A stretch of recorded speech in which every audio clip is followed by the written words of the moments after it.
بسم اللہ الرحمن الرحیم۔ بانی P T I Imran Khan نے اپنی 24 نومبر کی فائنل کال کو یوم مارو یا مر جاؤ میں بدل دیا ہے۔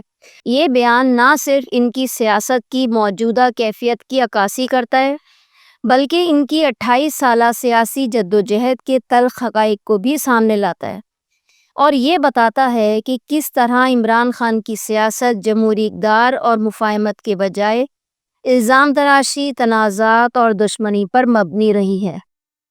جبکہ عمران کے بدترین مخالفین نواز شریف اور شہباز شریف نے 2013 میں الیکشن مہم کے دوران عمران خان کے گر کر زخمی ہونے پر ان کی عیادت کی، جبکہ نواز شریف وزیر اعظم کا منصب سنبھالنے کے بعد بھی مفاہمت کے لیے بنی گالہ گئے، لیکن عمران خان کی سیاست میں کبھی ہم آہنگی یا مفاہمت کا عنصر نظر نہیں آیا۔ پاکستان کی سیاسی تاریخ میں مخالفین کے درمیان تلخیاں ہمیشہ رہی ہیں، مگر ان کے درمیان مذاکرات اور مفاہمت کی کئی روشن مثالیں بھی موجود ہیں۔ 1977 کے انتخابات کے بعد قومی اتحاد اور بھٹو حکومت کے درمیان شدید اختلافات کے باوجود مذاکرات ہوئے۔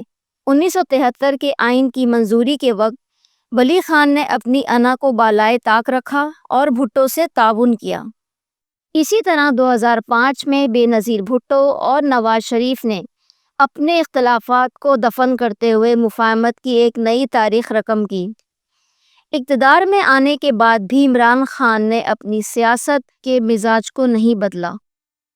عمران خان اپنے پورے دور حکومت میں ایک مرتبہ بھی قائد حزب اختلاف سے ملاقات کے لیے تیار نہ ہوئے۔ ان کی سیاست ہمیشہ جارحانہ اور تصادم پر مبنی رہی۔ ان کے دھرنے اور احتجاج، خاص طور پر 2014 کا دھرنا، اس بات کا ثبوت ہیں کہ وہ مذاکرات کے بجائے ٹکراؤ کی سیاست کو ترجیح دیتے ہیں۔ تحریک عدم اعتماد کے ذریعے اقتدار سے ہٹائے جانے کے بعد بھی عمران خان مسلسل غلط فیصلے کرتے آئے ہیں، جنہوں نے انہیں بند گلی میں لا کھڑا کیا ہے۔ 9 مئی کے واقعات اور 1990 ملین پاؤنڈ کے کیس جیسے معاملات نے ان کی مشکلات کو مزید بڑھا دیا ہے۔ برطانوی اخبار گارڈین نے لکھا کہ عمران خان کی حالیہ حکمت عملی کا مقصد فوج کو مذاکرات پر مجبور کرنا ہے، لیکن فوج واضح کر چکی ہے کہ پہلے 9 مئی کے حملوں پر معافی مانگنی ہوگی۔ عمران خان کا چور اور ڈاکو کا بیانیہ ان کی سیاست کا مرکزی نقطہ رہا ہے۔ اگر وہ نواز شریف، شہباز شریف یا زرداری جیسے مخالفین کے ساتھ بیٹھ کر مذاکرات کرتے ہیں تو ان کے حامیوں کا اعتماد متاثر ہوگا اور پی ٹی آئی کی سیاسی عمارت زمیں بوس ہو سکتی ہے۔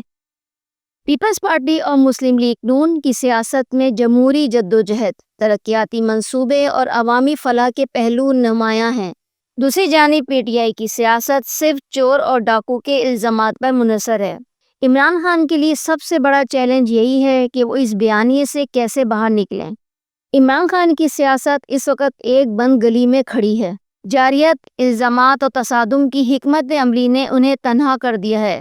اگر وہ اپنی سیاست میں مفاہمت اور جمہوری روایات کو جگہ دیتے تو آج شاید ان کی پوزیشن مختلف ہوتی، لیکن موجودہ حالات میں ان کی حکمت عملی انہیں مزید نقصان پہنچا سکتی ہے۔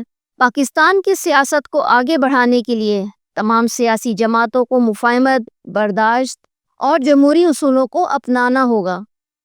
تصادم کی سیاست کبھی کسی کا فائدہ نہیں کرتی۔ یہ وقت ہے کہ ماضی سے سیکھا جائے اور ملکی مفادات کو ترجیح دی جائے۔